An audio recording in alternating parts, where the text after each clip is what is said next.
أما بعد فأعوذ بالله من الشيطان الرجيم.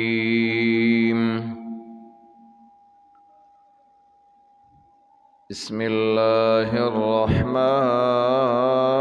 الرحيم.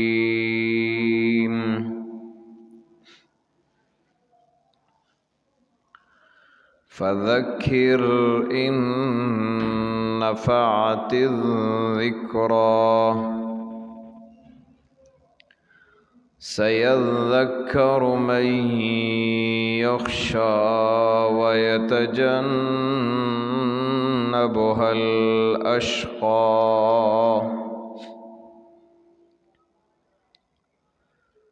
وقال تبارك وتعالى: وما يدريك لعله يزكى أو يذكر فتنفعه الذكرى.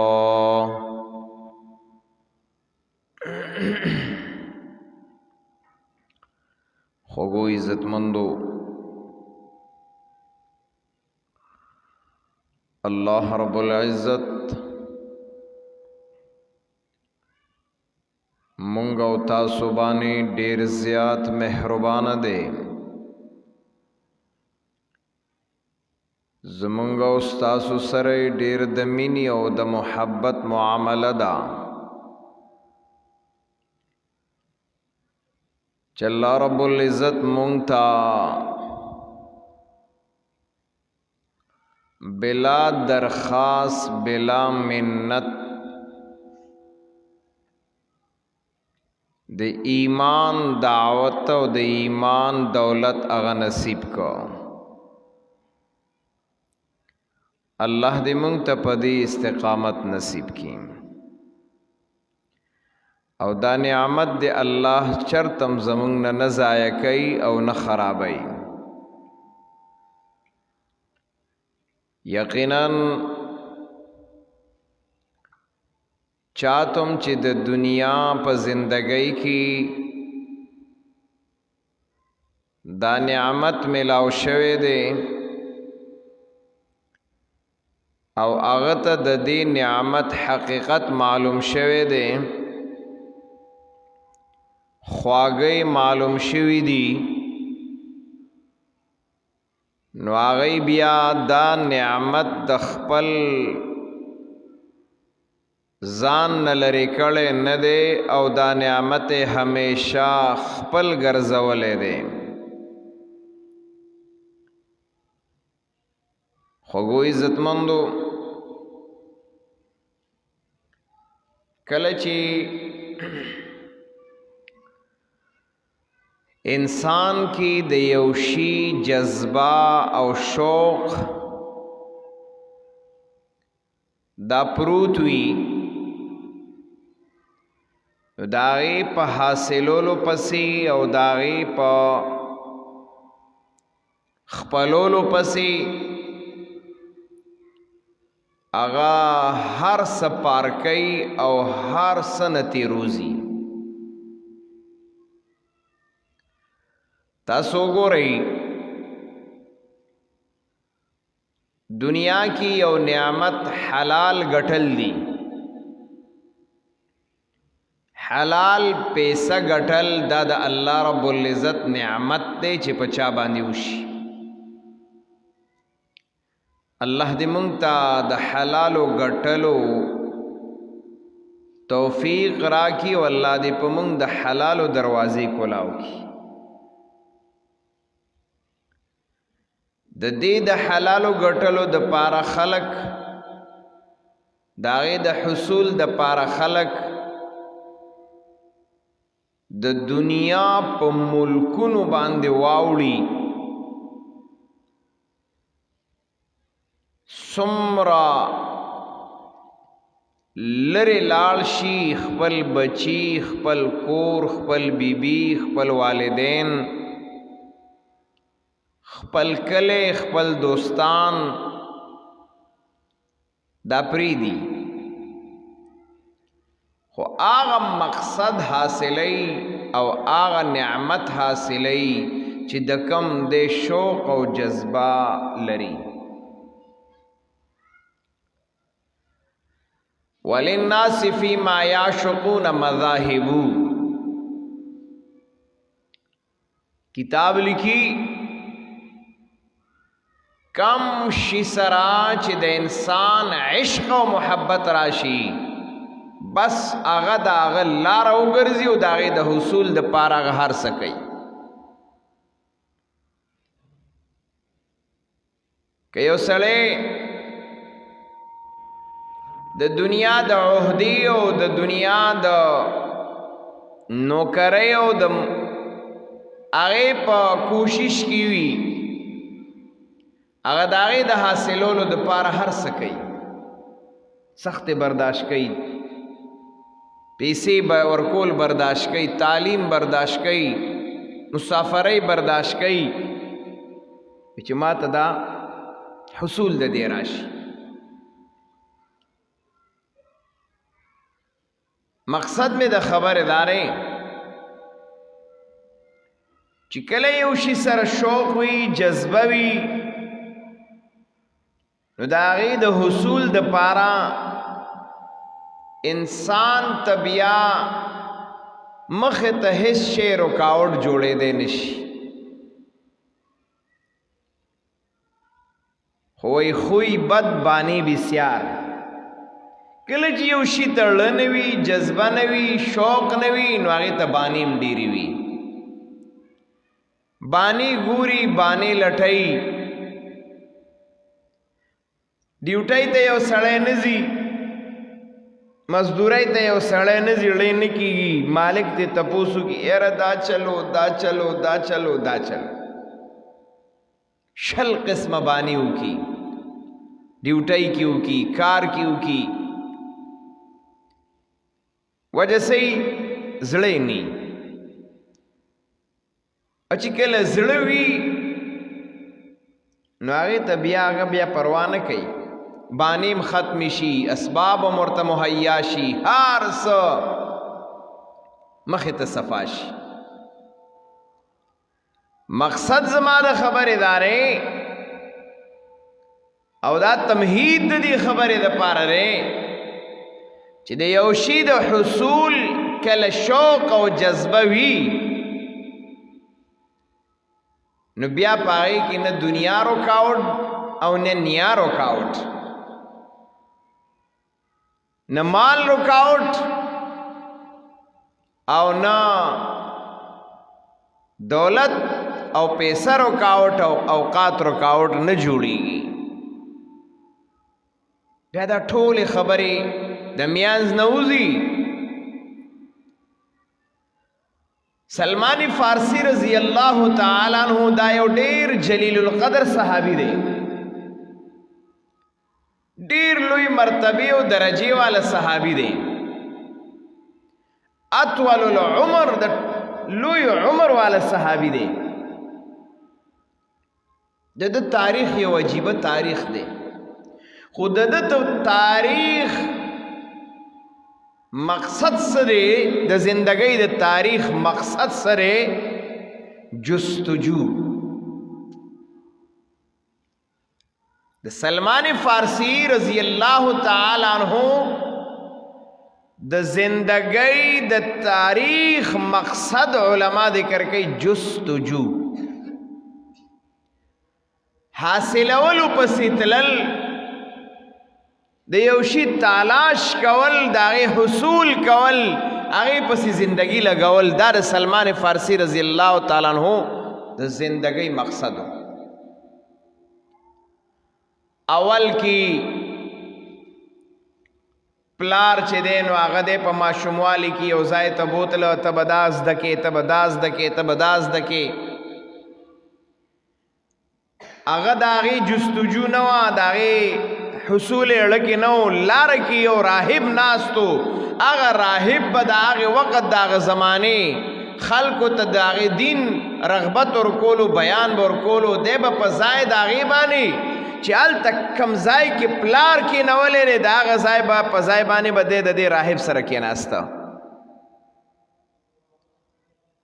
څه وخت تېر شو پته ولګېده چې سلمان فارسي رضی الله تعالی عنه فارس و، ځکه ورته فارسي وایي. چیرې پلار دی د یو چا سره کېنولی دی د څه دپاره او دی د هغې په ځای باندې د یو راهب سره ناست دی او ساسلی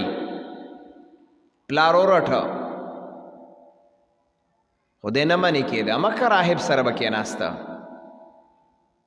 کله چې راهب د مرګ ټیم راغی نو ده ته وایي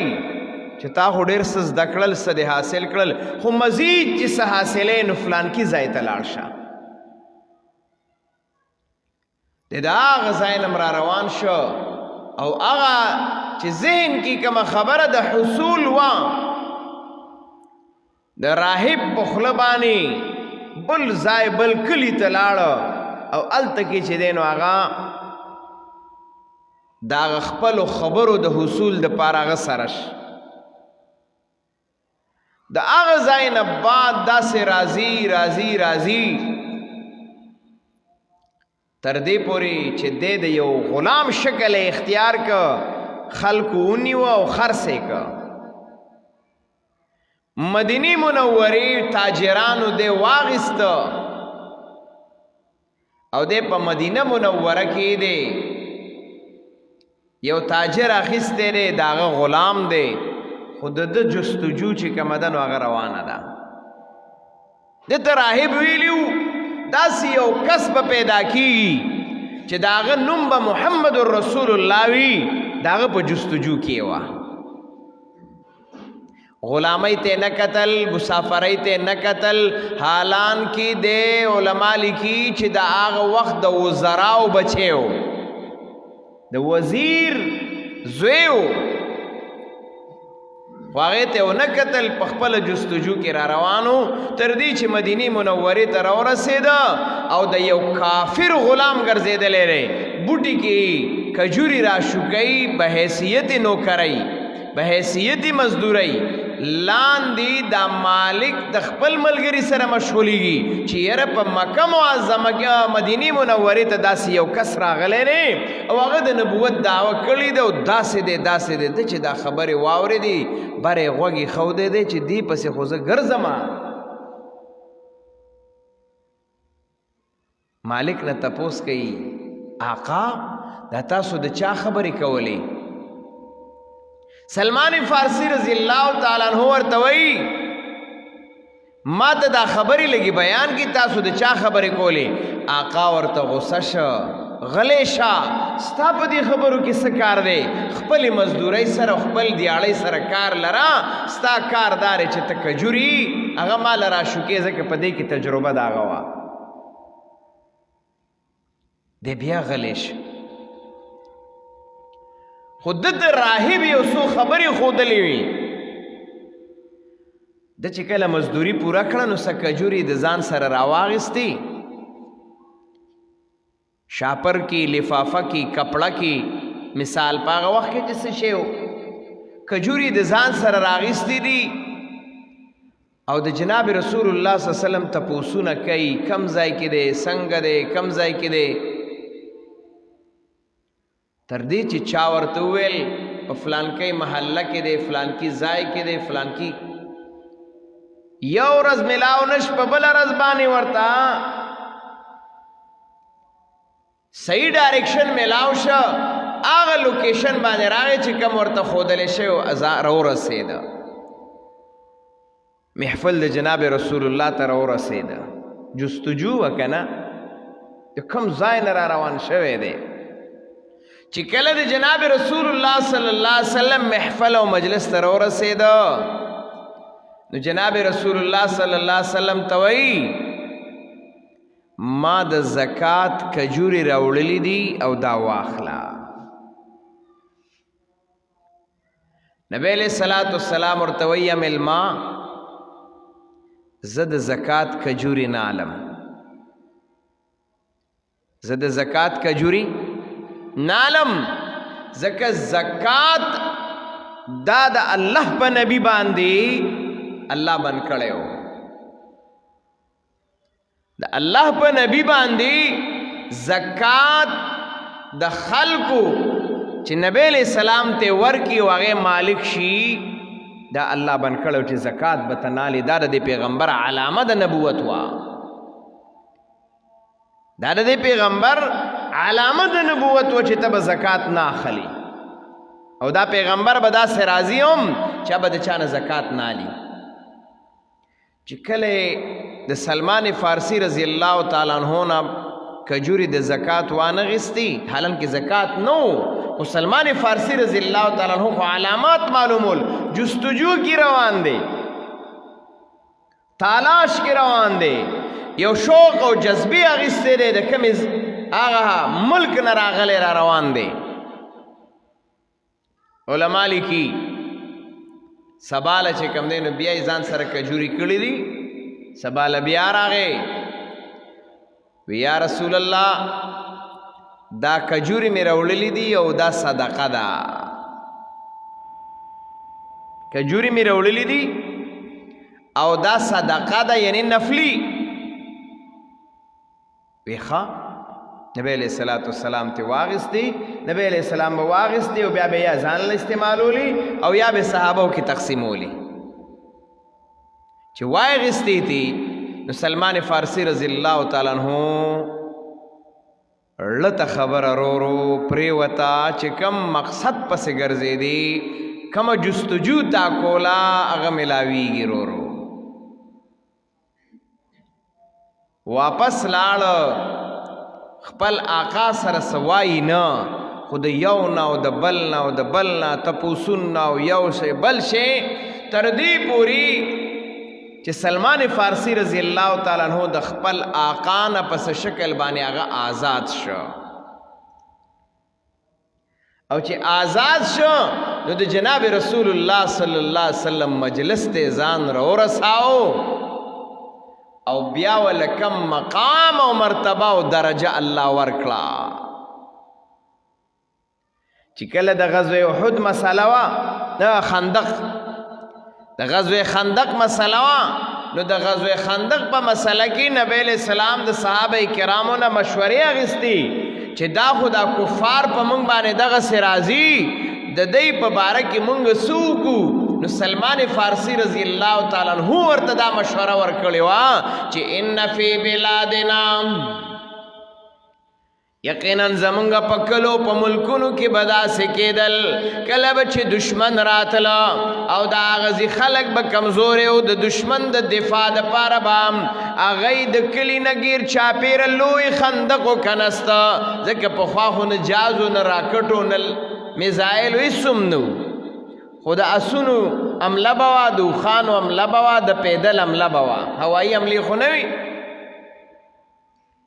نوې موږ به خندق کنستا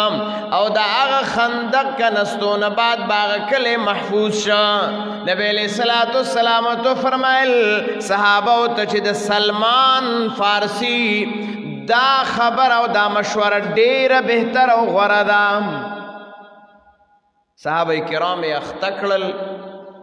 او ټول په خندق باندې لګیاو. د غزوه خندق لوی واقعه ده. خدا خندق ورته ځکه ویلی شي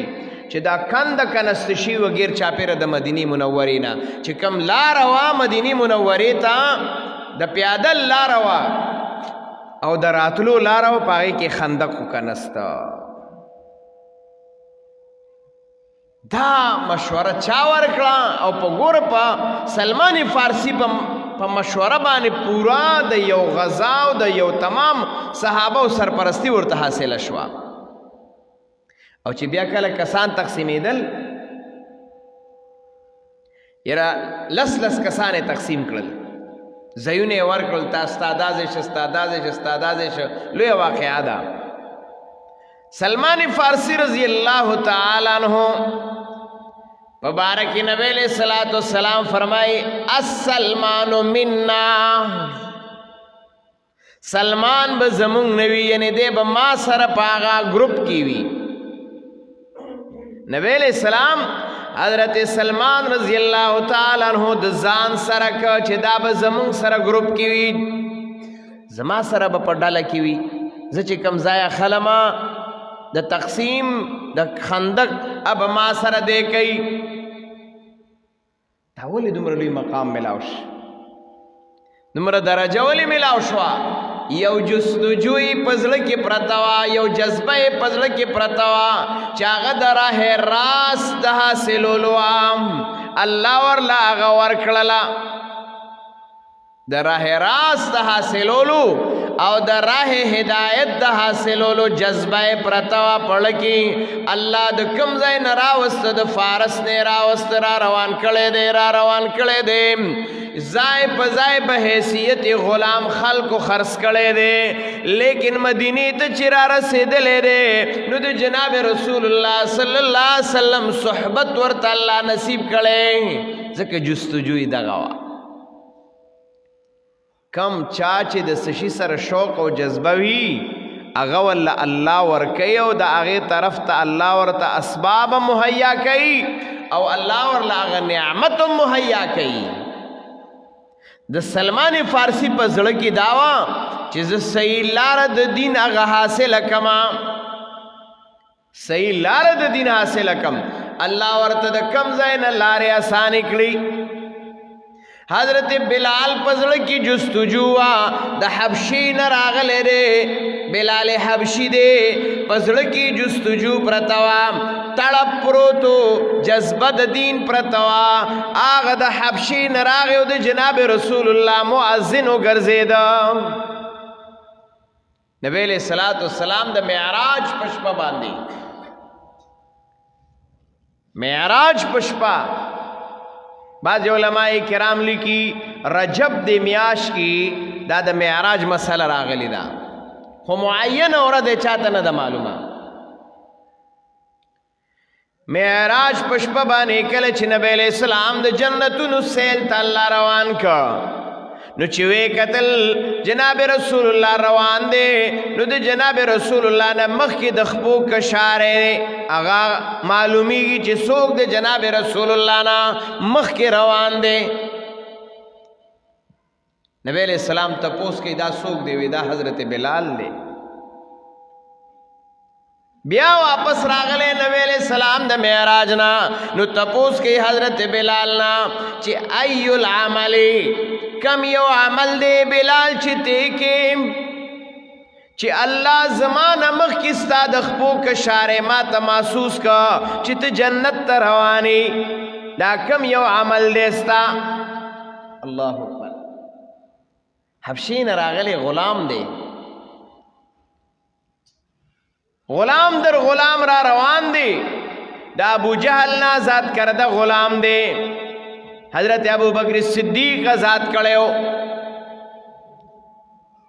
دا مقام ولې ملاو شو جستجو پکې وا طلب پکې و طلب پکې و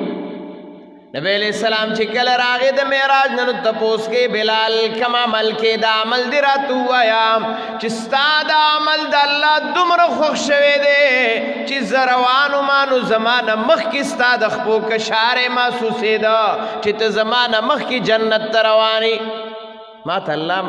معراج کې وښودل وی یا رسول الله ګوره صحابو کې عاجزي وه ما او تا خو چې معمولی او سلور رکعات نفل وکړو نو بیا بره بره ګورو چې وحی به د کم سیډه راځي او که لږ د دین کار وکړو نو بیا په دې تمه یو چې اوس به راله د بزرګۍ پټکې څوک وایي چې لږ د دین څه وکړو نو بیا هم تمې ډېرې شي چې اوس خو ورسېدم بعضې خلک وسې رسېدلي که نه خو دی بیا هم په دې تمه چې ځکه خیر اوس ورسېدم لږ راته پاتې دی بس یو پل دی ور وابوړم ډېر خطرناک پل دی پل صراط داسې اسانه وړېدل نه دي مقصد مې د خبرې دارې صحابه کرامو کې عاجزي وه سره د عبادت نه سره د دومره لوی مقام او مرتبت نه هغه یا رسول الله څه اعمال خو مې نشته دی داسې خو یو عمل می ډیر زیات د خپل زندګۍ خاصیت ګرځولې دی د خپل زندګۍ د پاره می یو لازم ګرځولې دی چې هغه زه خامخا کومه ویسو وی دادا چې کلم زما مثال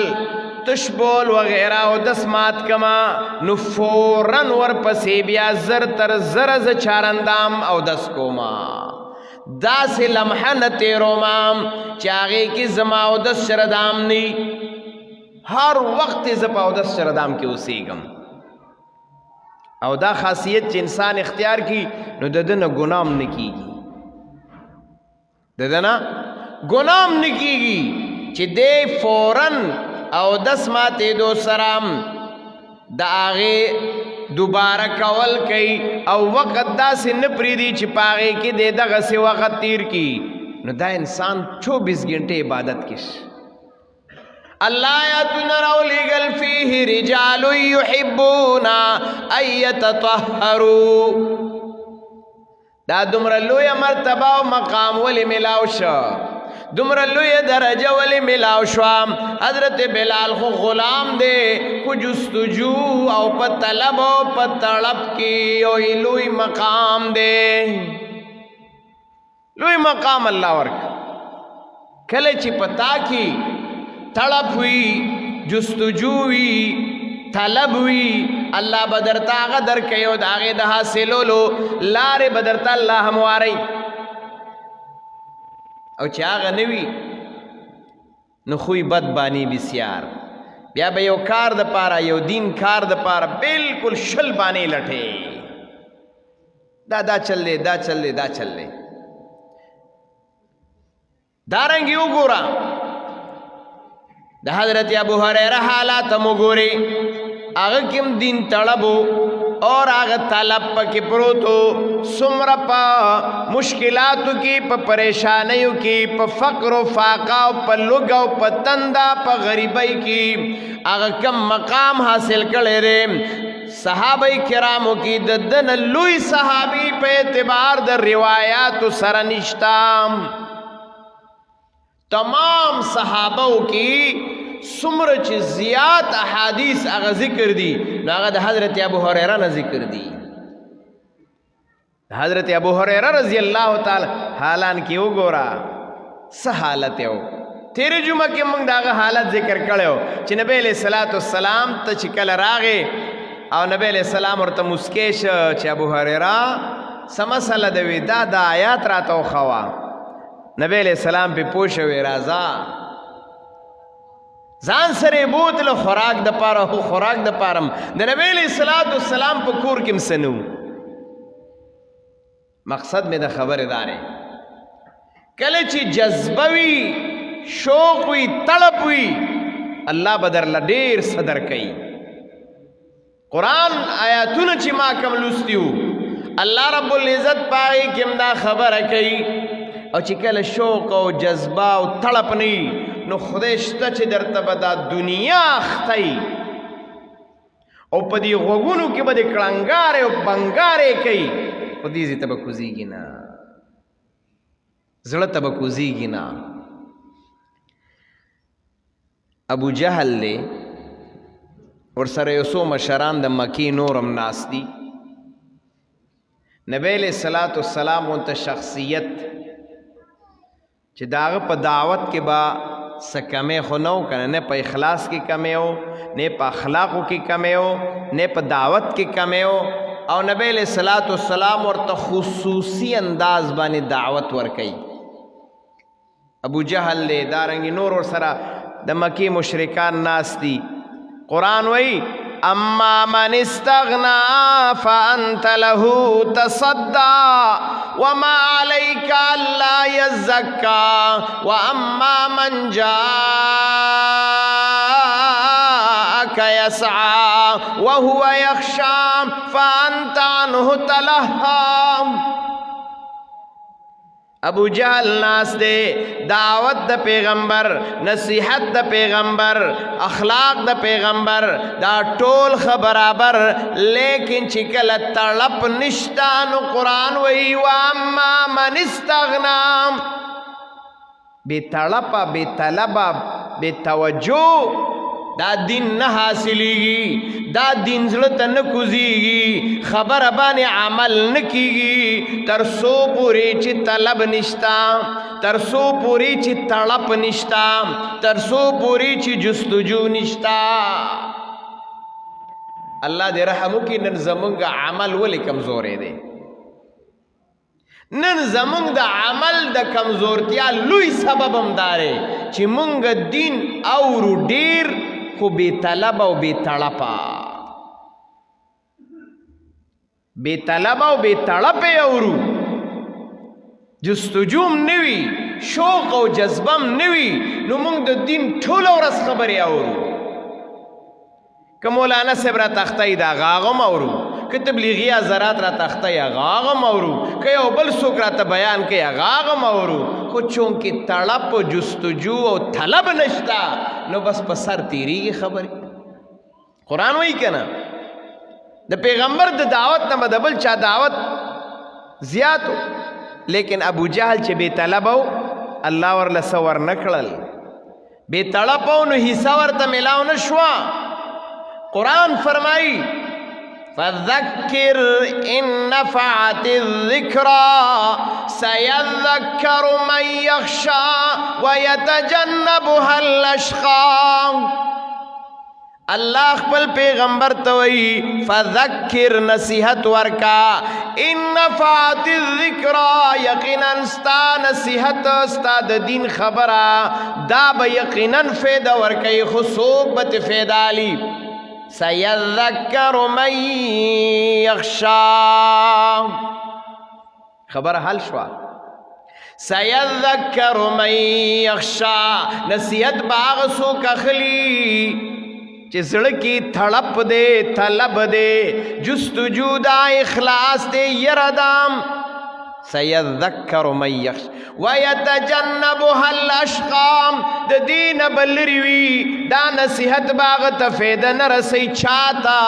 اشقا شقی چیزڑے سخت دے بے طلبا بے تھڑپا جستجو پکے نشتا اللہ دے زمانگو زلونو کی جستجو د دین پیدا کی تڑپ د دین دزدکل پیدا کی اللہ منگتا د دین مسائل فضائل اللہ د دین کم احکامات دی داغی دزدکڑی منگ سر طلب پیدا کی تڑپ پیدا کی اخلاص و جستجو پیدا کی اللہ زمانگا کمیں بیشے معاف کی اللہ منگتا د دین لاری آسانی کی د دین دزدکڑی لاری رات آسانی کی اللہ رب العزت زمانگ د دین سر من محبت پیدا کی داغی دزدکڑی سر من محبت پیدا کی اللہ رب العزت کم بیماران دی شفاء کامل عاجل نصیبہ کی سمر مسلمانان وفات شوی دی اللہ تے مغفرت و بخن نصیبہ کی زمانگا دی محلینا زمانگا یو دو ملگری او دارنگی زنانا اگا عمری تا روان دی اسما زیگر تا دعاگانو درخواست کڑے دی اللہ رب العزت دی دا عمری سعادتو نا نصیب و گردئی اللہ سفر چی دینو آگا آسان کی اللہ دا آغا زائی آغا زیارتونا و مقامات او داغی سعادتون و نیکبختی نصیب کی اللہ منگلم توفیق را کی اللہ منگتم اسباب دا غیبن محیا کی چی داغی زیارتون بار بارو کو اللہ منگت داغی اسباب اغا دا غیبن محیا کی وصلی اللہ تعالی